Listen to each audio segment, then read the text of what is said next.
Hello, my name is Mark Mitchell, and I'll be with you this semester for sociology. I just wanted to take a few minutes today and show you how to navigate the course through Blackboard. This is the online version of the course, and it is very similar to what you will find if you're taking a traditional version. There are a few minor differences, but today's video will help you learn to navigate no matter which one that you are enrolled in. First of all, I want to thank you for taking the course, and it's important to me to help you as much as I can. I want you to be successful in the course, and so I can't emphasize enough that if you need me for assistance in any way, to let me know. So you can talk to me personally if you're in class, or send me an email if you're taking it online, or call me. All this information to contact me is located in the syllabus. So please take advantage of that if you would like to. Once you've logged into Blackboard, I'm going to start with the tabs that you see on the left. The first is simply a welcome tab, and it does have a reference to a video that actually very much like what I'm doing right now. There's a link there, but it'll go through these tabs as well. But that's just an introduction, really, is all that tab is for. The next tab is the My Instructor tab, and it simply just introduces me. I've just got a picture, so if you're taking the class online and you're on campus, you'll see somewhat of what I look like. This is not too old of a picture. I also have my schedule for the spring that tells me tells where I am during the day. There's also a copy on my door. My office is located in the Health Building. It's on the first floor. It is office number 156. But if you're familiar with the little snack area where there's some vending machines, ice machines, and all that, my office is not too far away from that, on the opposite side of the hallway. So please stop by anytime, and I hope I'm there when you come by. I usually am. I encourage everyone to read the syllabus, but it is always located here under that syllabus tab. But it does define what we will be doing, the types of assignments, the grading scale, and a general schedule. And there's also some general information here about policies in terms of what is expected of students in the class. And then if, for example, you need any sort of disability services, make sure you're registered with the college there, and those accommodations will be made for you. Announcements will be the first tab when you log into Blackboard that you will actually see. And so there, if there's maybe a reminder or something that I just want to pass along to everyone, could be a news item or something else, but that's where you should be the first thing when you log into Blackboard, and it takes you there. So make sure you do check the announcements, and also sometimes I'll send an email. You can see the tab down here as well. It's important to look at that and keep up with dates. It's very important in an online class that you are familiar with all the deadlines and due dates for all the online classes you may be taking. We are an e-text class, and so I have provided here some information on how to access the e-text. I wanted to show you another way to do that too. We don't need any passwords anymore. So, for example, once you have registered for the class, then that gets you access to the e-text. This does save some money, and some people like that better. So that's been going on for several semesters now. Another way to access it, I think, that might be shorter, and then these are just some ways to get familiar with the e-text and some of the options that it provides. But click on the Tools area, and if you click on the McGraw-Hill Higher Education, the square link, you click that, and then go to My Connect section. And now we are basically at the Connect website. If you click on the textbook icon, now we are actually in the ebook. And from there, you can see the many options that are available. You can go to a page number. You can go to a chapter, either up here or down here. You can highlight. You can make notes. You can make a bookmark. You can print. You can make the font larger or smaller. You can search for a term, a page. You can make your own notes. You can look for videos. There's just all sorts of resources here in the e-text that are available for students. So it is important to use your e-text as much as possible. the quizzes and exams that we have in the class are based off what we have in our textbook. So it is a good idea to use that resource as much as possible. When you're ready to go back to Blackboard, just simply click on the Return to Blackboard tab, and we'll move on from there. The student acknowledgement is just a form after you have read the syllabus and understand it and maybe view this video.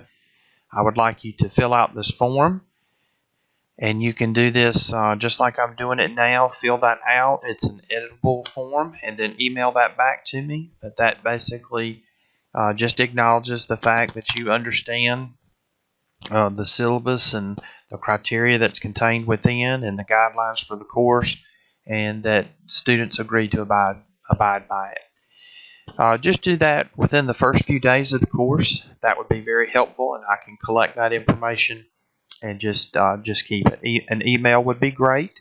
A physical copy is okay if you want to mail it to me. I'm flexible on the way that you want to send it, just as long as you do complete it. Okay, just again, a tab that we'll use maybe one time, and that's it. The tab that you'll use the most in class is the Assignments tab. And we do have some other assignments here. One is a paper. Now the paper is not due until about the midpoint of the course. It's before our spring break in this case. The paper, these are just, if you want a visual example, that's what this folder contains first. This is your rubric for the paper. So you need to have 1 through 5 definitely in your paper. I've got some examples of what they look like. You could click on these links and see an example of papers that had all these 1 through 5 components to it, and then just what it simply looks like in print form. Some people find that very valuable. It's just these first 3 that really would be useful to look at. You don't have to look at all of them. It's just one of them will give you a good idea. All right. We also, for example, have quizzes and exams. The quizzes are shorter. They always precede the exams. They're usually multiple choice questions. I've got some due dates here listed. Make sure you keep up with those due dates, because once the assignments end, then they're not available anymore. I've got a preview of what to expect for the quiz and exams, and so if you want to look at that a little bit later as the date gets closer to our first quiz and exam, please do that. And of course, if you have any questions, I'll be glad to help. Another assignment we have is the discussion board, and there's multiple ways to access the discussion board. You can go under the assignments, or you can go under the discussion board. You can do that, but it will be the discussion board will be a weekly assignment, and it's located under each chapter that we cover through the semester. So you can see all these chapters listed here. Well, there's a discussion board in each one. Okay, so let's just, for example, click on Chapter 1. Now you can already see this first Chapter 1 assignment. Everything in it is due by January 14th, 2018. So it just has an introduction of what we're going to look at in the particular chapter, what you should know after completing the chapter. If you'd like notes, I have some listed here. If you're a visual learner, there's some PowerPoint slides that you can look at as well. The video and media is just where I try to combine internet sources, so that's a growing section of the course. If you would like to hear what I think about Chapter 1, you can click on these comments. We do have a writing assignment folder, but the only time we'll utilize that is for our paper, and I'll show you the chapter in which that occurs. So most of the time there's not a writing assignment. We have a connect activity in the chapter, and that's the Learn Smart. So you can use this link to go straight to connect and complete that. There's the discussion board link. Here's another way that you can actually access that and make your post. The article to read for this discussion board is lit right here. There's a link to it that will open up an article. And then if you have trouble with the article, I've also got some hints here. I'll give you my thoughts about the discussion board. So, please use that if you need it. That may help you get started and get some of your thoughts together. If not, then you don't have to use it. But each chapter that we cover, we don't cover all the chapters in the textbook, but we cover about 2/3 of them. But that was generally representative of what you'll see. All right, but each chapter has a due date to let you know, hey, make sure that you complete everything there. Chapter 9, that's again near our spring break. But this is where you will find the video to watch. Now, you can do that now. That is available to do. If you want to knock that out early, you can. If you want to wait later, you can. But just have it complete by March 4th. I generally do not take things late, so it is an important aspect of your grade. I think it should be a fun assignment for you, but just make sure it's on time. The discussion board link, again, you can access it this way, but each week, and they're due Sunday night at 9 p.m., and you have basically a week to submit your response. So, again, it needs to be submitted on time in order to receive credit. Really, with the discussion forum, I ask that you write at least 300 words. So, here are some interesting things to look at. The discussion board rubric, I will grade it on 5 items, and as long as you meet those items, you're going to receive a good score.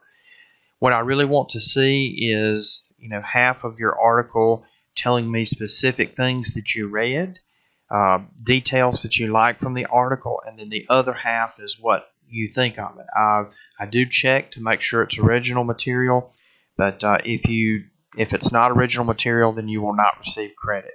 These articles are good discussion articles. I want to get your opinion. There's no right or wrong as it pertains to your opinion, but I want it to be your opinion and not something else that is on the internet or some other resource. I'm very familiar with some of these other sources, and just don't put that in there unless you quote it and give credit for the source. All right, make sure you keep up with your grades. Now, I don't have grades in my perspective, but you will, and I always encourage everybody to look at their grades and just email me or contact me if you think there's been a mistake, and I try to keep a close eye on that as well.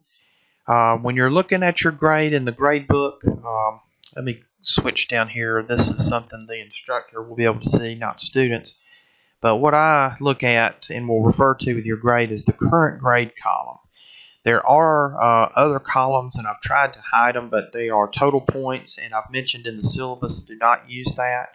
That is not a good way to look at your grade because it just doesn't use what I've created in the syllabus and here in Blackboard. The tools area, again, there may be some that you use and some that you don't. If you access the eText, that will be one that will be familiar to you.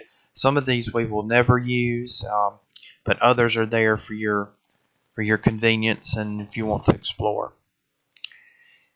I mentioned about email, so my email address is lmmitchell, and actually I'll correct this, but there's an error here, but you don't need the mail. You can leave out the mail and just put it at lmmitchell@johnstoncc.edu. I will correct that.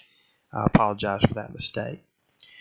When the course starts, it would be very good if you could complete the enrollment verification quiz. You just need to do that once, but I would appreciate that. But it's just a way that the college uses that to verify a student's enrollment. If you could do that again very shortly within the beginning of the course, I would appreciate that greatly. I also have some links to different websites, and it's just, again, for more interest. It would be if you want, some more information. That's all it is. It's not related to an assignment or anything. But again, I try to add to this as I learn of websites that I think students would benefit from. If you have any questions about Blackboard, you can click here. And of course, if you're on campus, Jolt has lots of workshops and things of that nature that are scheduled. And students are more than welcome to take advantage of those. So I wanted this to be brief. I hope it's been helpful. I look forward to working with you this semester. Thank you so much for taking the class. My name is Mark Mitchell, and if I can help you, please let me know.